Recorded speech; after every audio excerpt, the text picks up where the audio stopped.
আল্লাহর নবী একদিন বলতেছিলেন সাহাবীরা, রে আমার কাছে তিনটা জিনিস প্রিয়, এক নম্বরে নামাজ, দুই নম্বরে আমার বিবিগণ, তিন নম্বরে সুগন্ধি।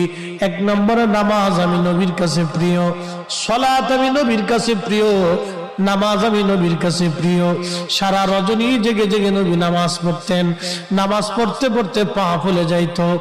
আম্মা যেন আয়েশা একদিন ডেকে বলেন, ইয়া রাসূলুল্লাহি, আপনার আগে পরে সব গুনাহগুলি মাফ, আপনার তো কোনো গুনাহ নাই নবী গো, তারপরেও কেন আপনি এইভাবে নামাজ পড়েন?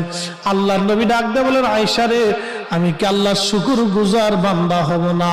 আমি কি আল্লাহর কৃতজ্ঞ বান্দা হব না? আমি কি রব্বে কারীমের দরবারে কৃতজ্ঞতা প্রকাশ করব না রে আয়েশা? আল্লাহর হাবিবের কাছে প্রিয় ইবাদতের নাম হলো সালাত, নামাজ। নামাজ হলো খুব দামি ইবাদত, পছন্দের ইবাদতের নাম সালাত, নামাজ।